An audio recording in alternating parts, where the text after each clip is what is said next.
Welcome to the Service MVP podcast. My name is Joe Crisara, America's service sales coach. And we have with us one of my dearest friends, Dan Antonelli from KickCharge Media. Dan, welcome to the show. I appreciate you being here.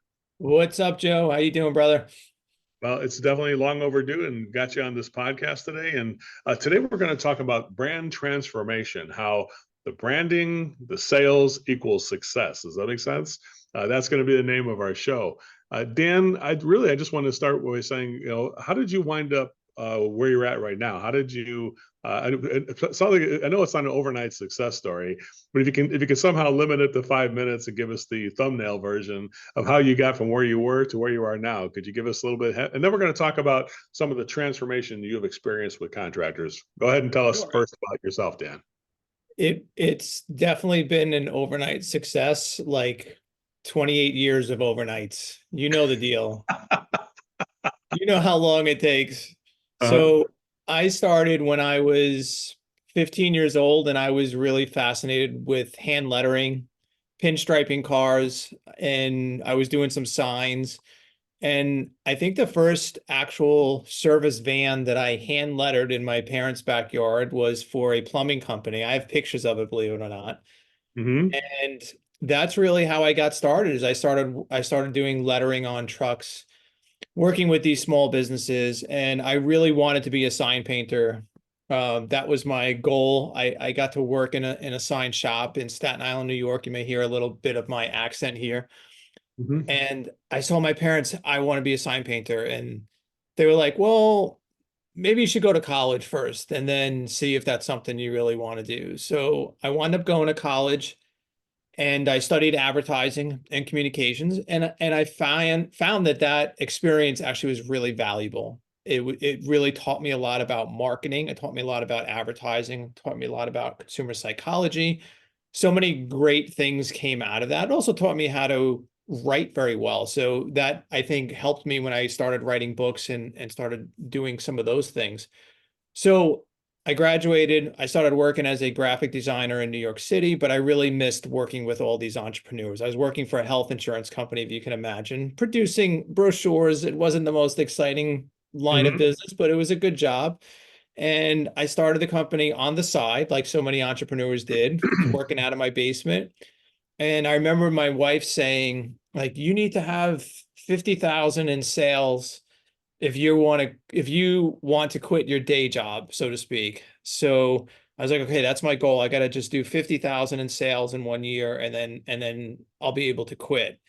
And Mm-hmm. so that was really a grind. That was really hard to do while I was commuting into New York City, 5 days a week. So I literally worked, I'd come home from the train, have a little bit of dinner, and then I'd work from 7 to 1, 2 in the morning. And I did that for about a year to get through that sales goal, right? So I hit that sales goal, and finally I was able to leave my job and start.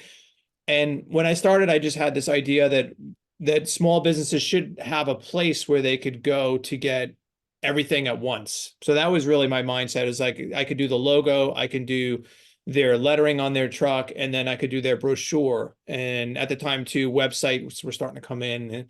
And it's kind of ironic as I look around here today. We have 30 employees here today. And that's very much what we do. Is we provide a source for them to get so much of their marketing needs, but all of it drives originally from that branding. And that was something from a very early point on I was so passionate about. I loved working with logos, developing logos, and then integrating those onto all these different platforms. So it's been a crazy journey. We just hired our 30th employee last week, and it's I'm just surrounded by so much talent that, I feel like I don't do much anymore. Like, they just do everything because everything is I don't need to do anything because they just kill it for me. So it's been great though. It's Right. been a great journey. Well, we do share quite a few clients, and I always say the absolute one-two punch that I know people say, well, how do I get my company success? Well, first of all, I even see people who come to us and I go, well, I think you need to look at that brand because it's going to make it way harder for us to get credibility and all the rest of it. When I would find my job which is to teach people how to provide value after the doorbell rings is way easier when you do it before the doorbell rings. So Dave, of course, now you have turned into a industry icon, Dan. It's like now it's like nobody goes anywhere without seeing Dan Antonelli speaking at a conference or all that part of it. What's it feel like now to achieve? Considering the time when you're starting out trying to make that 50,000 in a year, what's it? Can you have to pinch yourself sometimes? What's it like right now for Dan Antonelli? I gotta say, it's a little surreal. I spoke at Tommy Mello's event last November, and for me, that just felt like almost like validation of decades of really a lot of work. So we would sometimes go to these trade shows and nobody would come to our booth, like no one knew who we were. And suddenly we're at this event, and it's not suddenly. I mean, over the years, obviously we've gained a lot of traction, but we were at this event and I brought 7 team members with me to this event because we knew we were going to be pretty busy at the booth and things like that. And we literally had all 7 of us talking to people, and there were lines of people waiting to talk to us. And I was just like, wow, we've really gone from where not too many people really knew what we did and how we could help them to being recognized as, one of the best or the best at what we do. And that's just a lot of hard work that's taken to get there, obsessiveness, certainly with practicing our craft and being the best we possibly can. And also just the mindset of the people that we have here, and what we love is the ability to change lives. And I think that that's ultimately what we focus so hard on over the last decade, is knowing how critical our task is and working with the mindset that that responsibility is so critical, and accepting that responsibility and embracing it, and knowing that, hey, if we do our jobs well, we can really change the trajectory of so many of these companies. And I think what's happened is those companies have really become our biggest cheerleaders. So like, we don't really advertise other than maybe going to some trade shows when I'm speaking at them and things like that, but we don't really market in a traditional way. And we're just so fortunate that I feel like all our customers, they really do our marketing for us, because, someone will post online, here's my new truck wrap, what do you think? Or I'm thinking about getting this truck wrap. And, and if it's not done well, like, we'll get tagged and, talk Right, to Dan right. before you do this, or even read Dan's book. I mean, not everyone can use us, which is totally fine. But the reason why I wrote the book about home service branding is because I felt like, again, no information about it really exists. And then I just wanted some people to have a resource to learn more about it. So you understand what you're buying, regardless of who you use, you are educated on the topic. Yeah, yeah. I think a lot of times when it's very similar to my business, when people arrive at my door, like they arrive at your door, it's already pretty much ready to go. It's just a matter of getting all the details and how does it work, right? Let's talk about let's put the focus on where it belongs, on the contractors that have made both you and I successful. What do you think of that? Well, let's tell some Absolutely. stories. Let's tell some stories, because those are the real stars, right? Those are the ones that have done it. So let's talk about, like, I want to first start, but I'm going to put him in the front of the line because I know he'd want to be right in front if he was here with us. Tommy Mello and A1 Garage Door. That's one of the first places that you and I really got to know each other Yep. very well. I work with his team, you work with his team. Tell us about, if you could tell us the story about meeting him, because I know he fills up a room with his presence. And I know that you probably had to pump the brakes, say, hey, Tommy, we're going to do it this way. And tell me a little bit about that, and how that relationship has grown, and what have you seen in the A1 team when you first met him compared to what the transformation is now. Let's talk about transformation if we can. Okay. Yeah. Well, I think the interesting thing with working with Tommy is the idea of his mindset of being not complacent. So at the time that we rebranded him, he was like a $40 million company. Mm-hmm. We do work for companies at that level, but not nearly as many are willing to reinvest into branding. And Mm-hmm. Tommy had a vision of where he wanted to go with the company and how much revenue he wanted to get and how he wanted to grow it.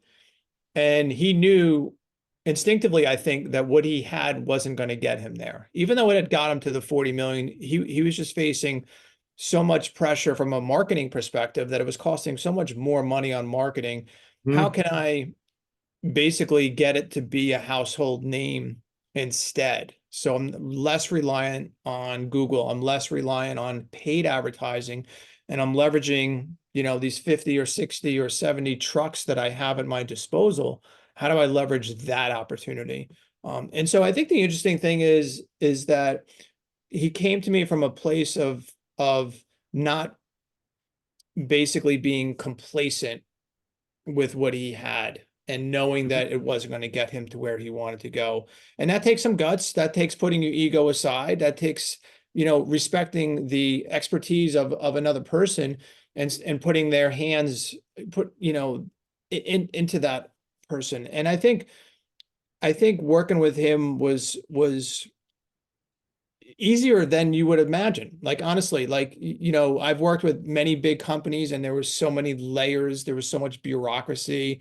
Let me get this person's opinion, let me get this person's opinion. And basically, me and Tommy through text had the entire branding done probably in a week. Wow. Well, what I've learned about you, Dan, is that you have definite boundaries when it comes to, you're kind of like me, where you say you'd be willing to take 100% of the accountability as long as you let me do it the way I need to do it. Right. I've heard many of my contractors I've sent to you. It's like, yeah, what do you think of these? And I'm like, well, all I do know is that every time he wins every time. And so I remember it was the one where you had a polar bear in San Diego, and they're like, "This isn't going to work." It's not. I said, "Dude, this guy knows. So just go with the flow on this." And so tell me about a little bit about that. And also, it is like we have other clients, of course, but Tommy seems like the kind of guy, and he's worked with me the same way. Joe, just do what you do best. That's really, Right. I think, one of the Mhm. strengths of Tommy Mello, don't you think? Yeah, no, 100%. And I look at some of our most successful brands ever, and those are the ones run by owners that really trust the process and say, Dan, what do you think we should do? And I'm stealing your phrase, by the way. What should we do? What should we do? Um, You can take it. so Yeah, we can when borrow that happens, I feel like from a creative perspective, it's usually some of the best brands we've ever done because they're not trying to fit into a preconceived notion of what the brand should be. And I think that's a lot of times the biggest obstacle is they see kind of what other people have done, whether it's using the stereotypical sun and snowflakes or that type of fire and ice kind of look, and I see people doing that, and that's sort of where their mindset is that it should be similar to that. So then when you're asking them to do something that feels different, that feels contrary to what their instincts are, I get it. Like, that feels unnatural. Like, that seems weird, right? Why would we do that? it. But that's Hmm. sort of where it takes the guts to say, we're going to do something different. We're going to do something more disruptive. Because if you're going to build a brand that blends in, then you certainly don't need me to do that, right? And then again, Right, you're back right, to the right. same position that you're leaving, relying on Google and all these other paid avenues to have people remember your brand. The whole idea behind what we're doing is not rocket science, right? The whole idea is, how do I rent space in your head? Right, Period. right. Like, you could distill it, you could distill it to that simple fact. How do I rent space in people's heads for free? And That's the, a and good point the there. and the way I can do it is if I can do something that feels like something they haven't seen before, and if I can do it and make them also feel something about who they're hiring, then I make your job easier, right? I make it so I control what they think before you ring the doorbell. And Right. that's the beauty of it. I mean, that's really what branding is doing, is it's having people believe something about you before you even get to ring the doorbell. And that's how you get the higher average tickets. That's how you get the better close ratios. That's how you get the better booking rates. Like I feel like this isn't rocket science, right? But that's ultimately what we're doing, you know? I do have a question I'm going to save for you at the end because I know Okay. it's probably a question nobody's really ever asked you, but something I have a feeling inside that I just want to bring that up. But let's move on to Ken Goodrich and Goettl, which is probably the most iconic brand I think I've seen. Everybody sees that and it's like, that's just beautiful, that brand. Tell me about how is Ken Goodrich the same thing? You would think that Ken Goodrich would be, because he's such a huge presence that he would kind of want to take control of that. But it looks like by everything I've seen, you must have been given free license to create what you want there too. Yeah, we had the idea of the story that was going to be crafted about the boy holding the flashlight. And so we needed to figure out how to visually tell that story, right? There was going to be an ad campaign that would supplement that storyline, but I needed visually to represent that idea. So that brand story really had to be built around the boy and him Get it? holding that flashlight. But you couldn't just put a boy there. You had to have the right feeling with it, the right emotion with it. Yes. And so we sort of played off the idea of how Norman Rockwell used to illustrate his paintings. Hmm. And we initially, believe it or not, it's a kind of a funny story, but I literally had a neighbor who is 10 years old, which was the exact age that we wanted to be represented in the visual.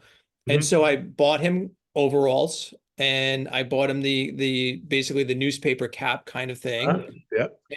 And we dressed him up and we did a photo shoot and he actually was holding the diagonal badge of the Goettl logo, and we had him Hmm. holding it because we wanted to look natural in terms of figuring out how to pose him. We get all this stuff done, right? And send it to Ken. Ken loves it. It's all good. We start the render process. And then at the last minute, Ken said, "What if we made the boy my son Duncan?" And I was like, Ken, this is, information that might have been useful to me like 60 or 70 hours ago before we started actually rendering this guy, Uh-huh. this little boy. So he sent us some pictures of his son. None of them had the right lighting. None of them were at the right angle.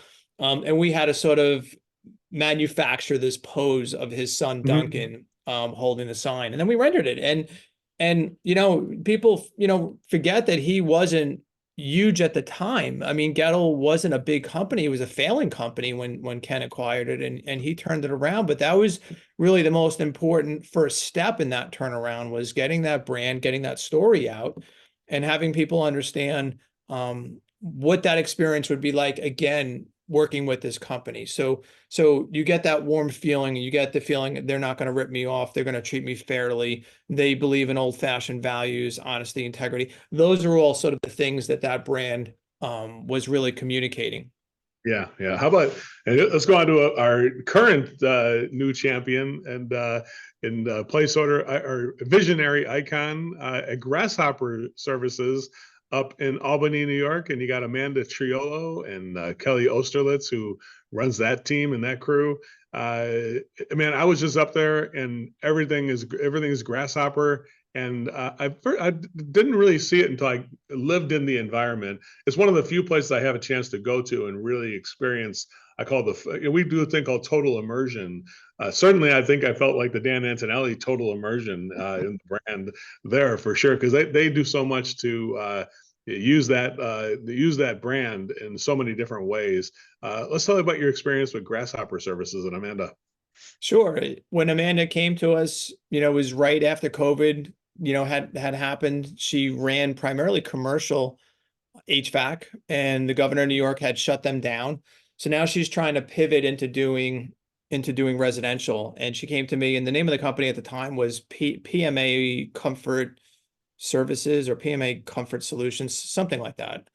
And she said, I Well, want you what to a departure. That's a pretty significant departure there, you know. So I want you to give me a brand for PMA comfort. And I'm like, Amanda, like I know what you are trying to accomplish, but I'm not going to help you if that's what you need to keep because it's not going to move the needle for you. It's not going to accomplish what you want. You can't break into residential with a name like that because it's just going to require so much money and so much effort to get people to understand that.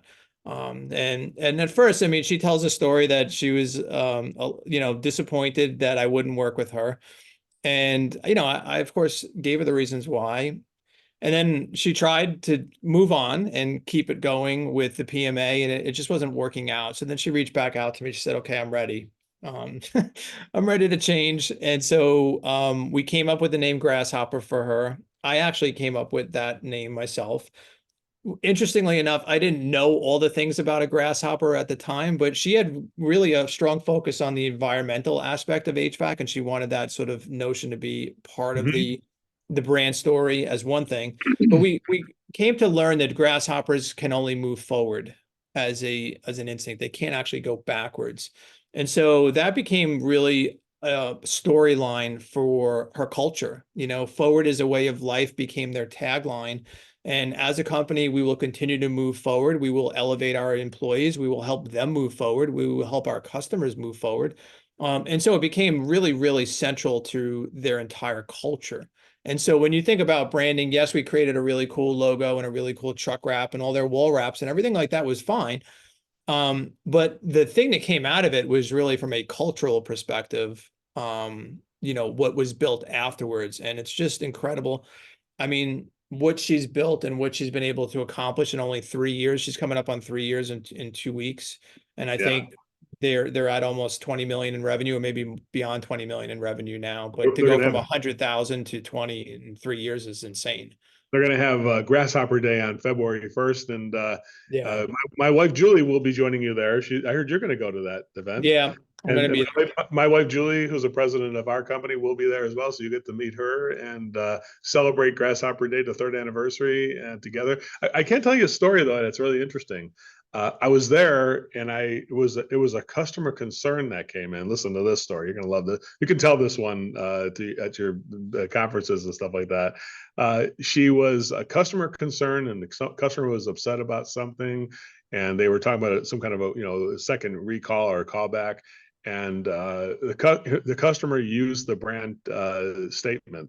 They go, he's like, well, you guys are trying to do everything you can. I can see that. That makes me happy. So let's do what you tell us to do, which is move forward. That's the forward's way of life. You got the customer said, well, forward's a way of life, like you guys say. So let's move forward and get this thing done. It was funny how the customer used the brand statement at the end of the whole conversation. It's like, well, let's just do what you say we should do, which is to move forward. So it was interesting how the whole community has kind of been conditioned or trained on the way that Grasshopper moves in that way, right? So it's a really interesting story, and really I see everybody there. And it's funny because even when the decisions I see being made, it's like, well, we do know we're going to move forward.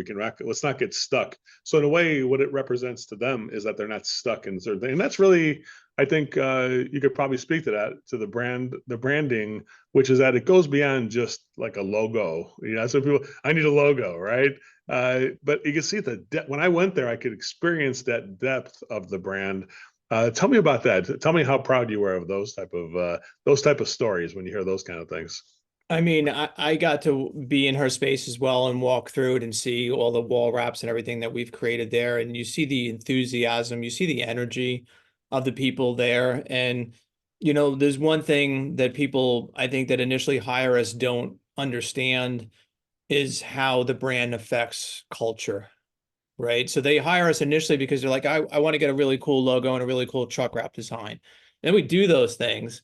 And then they're like, oh my God, recruitment is so much easier because people want to work here. Like they think that we've got something going on. It also signals to the existing employees that we're not content with status quo. Like we have a plan on where we want to take this, and rebranding is one step that's going to help us get us further into the dream that we have about growing this company. So you see, she's really the embodiment of all of those aspects. And she doesn't have a recruitment problem. She doesn't have trouble finding people. If anything, she's got too many people that want to work there, because you walk into that space, and Joe, you've been in 100, environments like that, not like that, but you've been in 100, offices for HVAC companies. And I bet you've never seen anything like that. Ken's is like that. Ken's in Vegas is really on par with what Amanda's done there for sure. But outside of those two, I don't think you've probably been in an environment that has that same energy and that same vibe that you see there. And it's just incredible, the energy that her teammates have, and as a leader, what she's been able to build there. It's just, I'm in awe when I go there. I just can't believe what she's been able to accomplish. I think the difference I've seen, Dan, is that I've seen contractors who have used you and fully committed to the branding, not just on the outside of the building or on the trucks, but when you walk into the building, it's Grasshopper. The brand colors are represented in every room. There's a the Grasshopper is hopping off the wall in one case, or they got every single wall and every single office is representing the brand or the story or a slogan or something that is there. So it's kind of like, reminds me, I would say, the guys like Goettl over at Vegas and also at Amanda's place, it's like a theme park of the brand in a way. Does that make Yeah. sense? So Yeah. I think it goes beyond the stage is okay. Let's get the brand for the company, but also for the trucks, for the uniforms, Mhm. for the inside of the place. Tell me how that has transformed your business and to continue, because after the initial thing, it's like, okay, we got a logo, and then it's like, well, hang on, we're not done yet, right? Right. Tell us about Yeah. how it continues on. Well, even before getting to that too, I think the real interesting thing with Amanda is what would have happened if I said yes to her when she first came to me. Mm, What would have happened if I said, sure, Amanda, I'll take your money and I'll do a logo for PMA Comfort? hmm Like, would she have gotten to build what she's built around that culture on PMA Comfort? And that's the part too, where, for us, it's really important that we are always really taking that into consideration as far as doing the right thing. And it honestly wasn't the right thing for her. And I wasn't interested in doing it because I knew it wasn't going to help her. So we say no to people sometimes, not because anything else other than it's not the right thing that you're asking us to do for you. And I'd rather not cash your check delivering something that I know won't add value. It's just not the way I roll here, and it's not the way we roll here. But going back to the other point too is, sure, you get this logo and now it's being infused. And how do you roll it out? How do you let the customers know about it? How do you let the employees know why you did it? There's a process that you have to follow. There's like a roadmap to follow to do it successfully. So making sure the customers know it's the same great company, right? Your warranties are still in place. We didn't get bought out by private equity. They have all these questions, and you've got to make sure you have the communication channels open to answer those questions. And then, yes, it's the uniforms, it's the business cards, it's the membership brochures, it's the wall wraps. It's making sure that anytime a customer is going to interact with your brand, it is consistently telling that same story and delivering that same message. And you could look at any single piece of marketing that Amanda puts out, whether it's on social, whether it's the brochure, anything. And right away which company is being represented by that advertisement and that marketing. And again, sometimes people get that wrong is they don't embrace it fully, and they have stuff that's the wrong font, the wrong colors, the wrong uniforms, and stuff like that drives me insane. but hmm but I get it. It takes time to roll all those things in, but certainly that has to be the goal. But I think the one thing that we realize is that the companies that are very successful with this, the owners do a great job of protecting the integrity of the brand Mhm. and having like I think that I think in a way you go beyond just sign maker by far, because the fact that you got boundaries, I always say, here's a phrase you can borrow from us too. We have a service MVP. We say, I'd rather turn you down than let you down. Makes sense there. Yeah.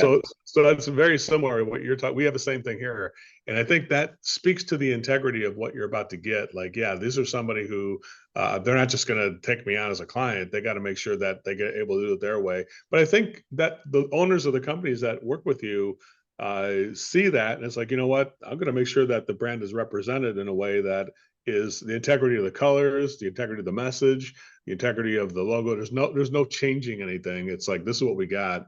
And definitely, I think that's, so when you think about that part, you probably don't realize it, the amount what people get from you by example, and how that's helped them as well. Yeah.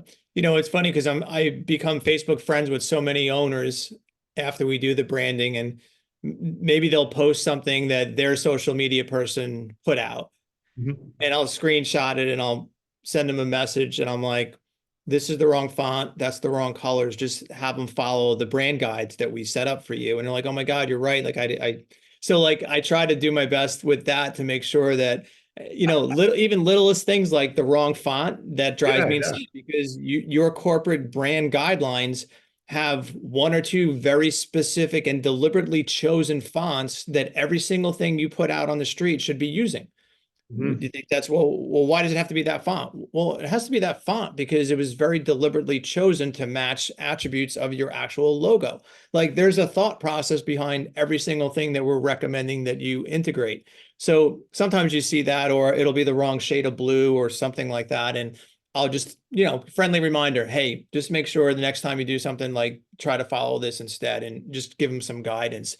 But, I sort of want to say, if you think of Seinfeld and the soup Nazi, well, maybe I'm like a brand Nazi because I really want to make sure everything is done at a certain standard. Put that on your business card, but okay. Everything needs to be done at that standard because it represents your company. So I don't care if it's the smallest thing that's going out that has your name on it. It better be branded in the right manner. Otherwise, why did we invest all this money in building a brand? So. Well, Dan, I always say a great podcast starts on time and even a better one ends on time. So why don't we go ahead and just tell people how they get a hold of you and at KickCharge Creative and see how can they get on the wait list, if you will, to see about how they can do business with you. Sure. Our wait list right now actually isn't too bad because we've been hiring like crazy. So we're only booked out about 2 months or so right now, which is much better than the 7 or 8 months we used to be booked out. So we hired 7 brand developers. So we have 7 full-time brand developers on staff, 5 or 6 graphic designers. So we're much better spaced there. But if you want to get in touch with us, you can go to kickcharge.com. If you want to learn more just about branding your home service business, you can pick up this book. It's called Branded, Not Blanded. And you could get it on our site at kickcharge.com/books, or you could get it on Amazon as well. Dan, thank you so much for being here. And thanks so much for helping literally hundreds of thousands of people live the dream of working for brands that have a meaning. And that's one thing I do want to follow up with. The very last, I had a question for you, right?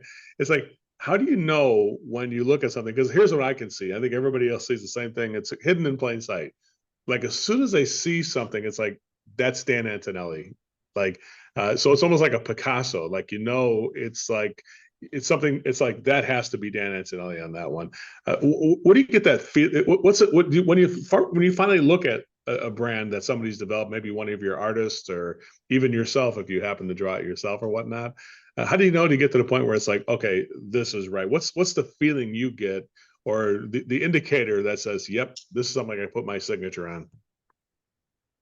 Yeah, that's a good question. It's probably less Dan Antonelli than it is the amazing people that illustrate and develop these brands for me, but they all know what the brand should subscribe to in terms of the attributes that it must have. So we have attributes like legibility, uniqueness in terms of style, the manner in which the actual art is illustrated, I think is somewhat signature to us. Very specific. Like we have animators and illustrators that worked for us that worked for Disney. Like it's a very, very unique skill set, but everything really has to be at a certain level in order for it to ever leave here and be put out on the street. And I think that level is indicative of what we're known for, right? So it's really, sometimes obviously it's a compliment to say, oh my God, that looks like KickCharge, because they recognize the quality and the level of detail and the work that's put into build each of these brands. And over the years, we've certainly had some things evolve in terms of styles, and maybe we do things a little bit differently today than maybe we did 10 years ago. But the foundations of what we do, especially as it relates to a truck wrap, were foundations of things that I learned when I was super young, studying outdoor advertising and studying billboards, especially. So the idea of how you integrate a mark at a large scale, how you make sure it's legible from a distance. So the theories behind really great outdoor advertising, especially billboards, that really has a tremendous amount of influence in our work today because it's similar theories, right? I've got only 1 or 2 seconds to see and view and understand and distill what's being shown to me and remember it later on. So, I think that's part of our signature style is really infusing those things that were so predominant in really great billboard designs, especially in the 50s and 60s. You look at the way they used to be designed, there's a lot of stuff from there that we really take into today. Dan, thanks so much for being here, and thanks so much for taking the time to ignite the brands and make these things jump off the page so people can. It's a feeling. I think you help people feel things, and definitely, I feel warm that you're here with me today. So thank you so much. Thank you, brother. Appreciate you, Joe.